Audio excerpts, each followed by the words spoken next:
learned from Relocation.no in Norway. This was recorded on the 14th of April, so as usual, bear in mind, fast-moving situation, updates may be needed. Hello and welcome back to our series of interviews with Eura's members and colleagues across the world. It's my great privilege today to introduce you to Cynthia Myrnes, who is the CEO of Relocation, based in Norway. Now, first of all, obviously, I want to know what's happening in Norway, but just tell us briefly where you're based. I'm based in Stavanger in Norway. So Oslo is the capital, but Stavanger is known as the oil and gas capital of Norway. So that's where I'm based. But we have offices in Oslo and Bergen as well. Right, okay. So listen, tell me, what is the current situation in Norway? Are you under restrictions? I'm guessing you are. Yes. So as of now, we have 6,500 people down with the coronavirus in Norway. However, not everyone who is ill gets to be tested for the virus. So only people working in essential services get tested if they exhibit symptoms. So we have 136 people who have passed away because of the virus so far, and we have 204 people in hospitals due to the virus. Norway is a country with a small population. There's only 5.4 million people, but we are a large country in area. So we haven't been in partial lockdown since the 12th of March. From that date, all schools and kindergartens have been closed, except for the children of healthcare personnel and other people who are working in critical society functions. All the governmental offices, including immigration offices, have also been closed. And as of now, we don't know when they will reopen again. All Norwegian embassies around the world have been also closed. From the 16th of March, the Norwegian borders were partially closed, such that only Norwegian nationals and residents living here could enter the country. And everyone entering Norway from overseas have to be in quarantine for 14 days from their arrival, regardless of whether they have any symptoms or not. Everybody has been social distancing since the 12th of March. We can still go out, so it's not a total lockdown. We can go out for walks and we can go out to do our groceries, but we need to keep a minimum of 1 meter distance from others outdoors and 2 meters indoors. All those who can are encouraged to work from home, and journeys that are not strictly necessary should be avoided. All cultural and sports events, both indoors and outdoors, have been cancelled, and they will be cancelled until June 15th, and then the government will review that again. And establishments in the hospitality industry, like bars and pubs and nightclubs, have also been closed. Restaurants remain open if they're able to seat people at least 1 meter apart. At this point, the spreading of the virus seems to be under control, so the curve is flattening in Norway. And because of this, the government has decided to lift some of the restrictions starting from next week. So from next Monday, the 20th of April, kindergartens will open, and health practitioners who perform one-to-one services such as physiotherapists, psychologists, opticians will be able to resume their activities. And then the week after, the first 4 grades of elementary school will reopen, as well as some levels in high school and universities as well. But then our Prime Minister has been very clear when she announced that these changes will be made, that the health and well-being of everybody in Norway is priority number 1. So in case there is an increase in the number of infected people, these measures will be tightened again. Very interesting. I mean, that's kind of what I was reading over the weekend, that this is what a lot of governments are thinking, is that, you know, they'll reduce restrictions, but then if it's necessary to protect the health of the people, they'll bring them back in again. But it's very encouraging to hear that Norway is, you know, approaching the flattening of the curve. A couple of things I wanted to ask you. In terms of the testing, I mean, it's that we started testing people here in the UK, and I know France and Spain, it's very similar situations. But I'm guessing that the people that you said, the 6,500 people who have been tested positive for it, have exhibited symptoms, and that's why they were tested? Yes, so most of them are probably healthcare personnel and people that have been in hospital. So if you're not healthcare personnel, or if you don't, if you're not someone working in critical society functions, you don't get tested. That's it. No. So probably the real number is a lot more than that, maybe 10 times more. That's the estimate. Yeah, that's pretty much what we're saying here as well. So the 12th of March, you were well ahead of the curve. I mean, that's a good 10 days, 14 days before the UK introduced restrictions. So were you kind of, I mean, did you get the sense that the government was keeping an eye on this? How was that process rolled out? Well, in the beginning, the schools have a winter vacation at the end of February, and a lot of Norwegians love skiing, and so they went to Austria and Italy, and the first cases came from there. Yeah. So I think the first few cases were taken a little bit lightly, but then after a while, the government realized that, oh, okay, this is serious. This is really happening, and they tightened the measures straight away, which I'm thankful for. I mean, it was a very fast response. In terms of that, you mentioned that the embassies were closed all over the world. I'm sure that's happened in other places too, but I haven't heard that. Did they repatriate the diplomatic teams, or have they stayed in place? Most of them have stayed in place. They haven't repatriated anyone. So it's just that they've closed them for the public to come in. Right. Okay. Got it. Interesting. Now, you mentioned something about restaurants are still open, and I know you're Singaporean, and that was something similar that happened in Singapore, right? In the initial first wave, did they keep the restaurants open like they have in Norway? Yes. So during the first restrictions that came out in Singapore, restaurants were open, and people were pretty much going about their own daily lives as normally as possible. So as long as people could keep 1 meter apart in restaurants and cafes and hawker centers, then it was fine. Yeah. But now, after the second wave hit in Singapore, then all of these places are now closed. Mm-hmm. Yeah, I mean, it was just so interesting when I heard that, because I know the hawker centres are such a huge part of Singaporean society, and especially for, the more traditional generation, it's how you socialise, it's how you spend your time.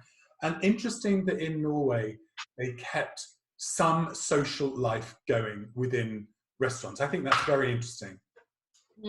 Yeah, but then again, most restaurants have closed anyway, even because they can't just economically couldn't keep open. Yeah, for sure.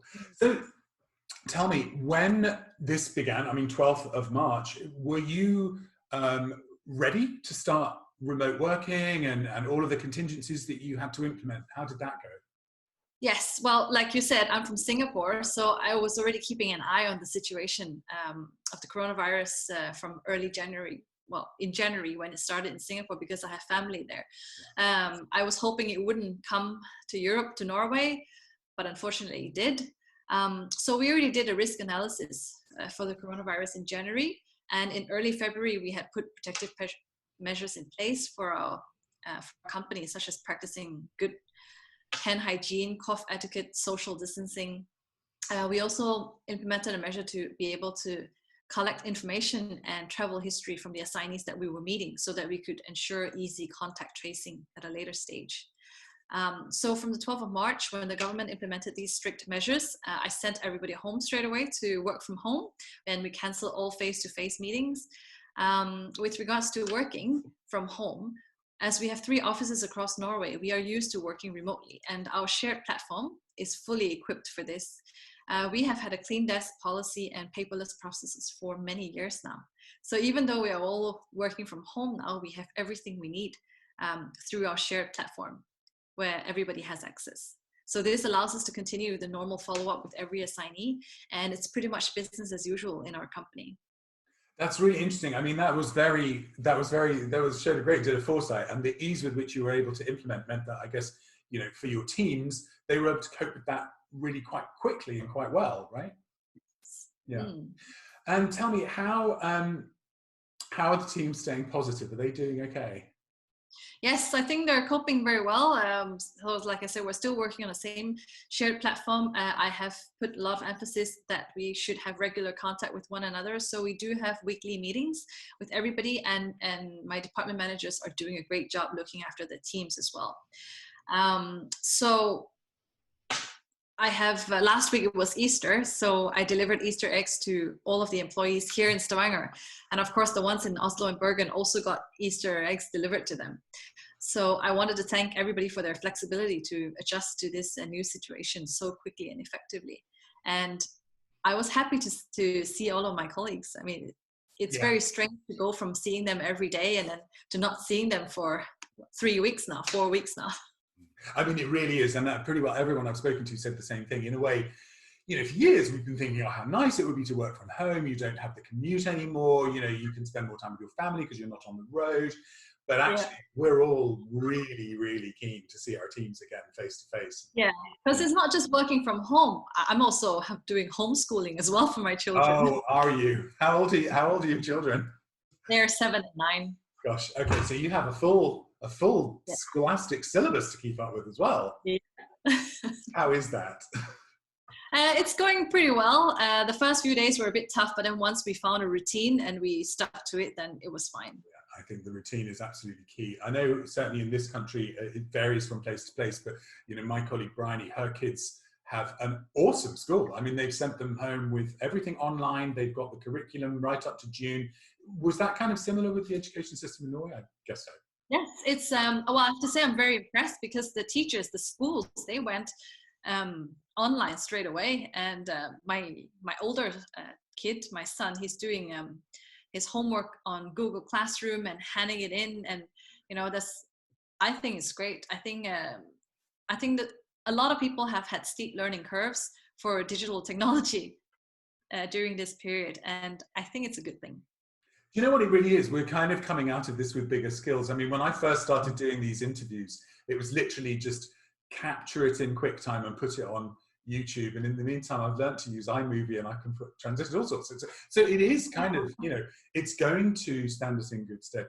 Speaking of technology, when you were implementing your shared platform, working from home, everybody working remotely, did you have to look more carefully at like the security of the internet within the Wi-Fi in people's houses? Did you have resources for that?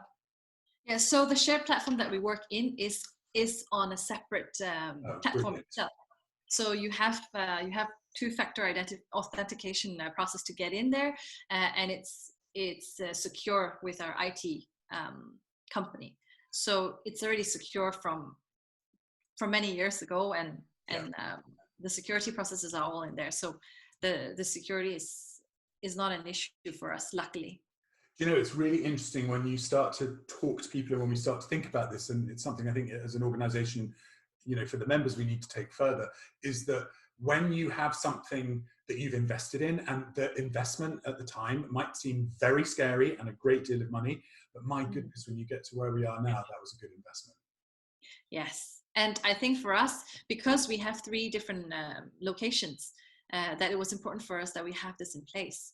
And I would think that maybe for a company where they only have 1 location, this might not be very high on the priority list.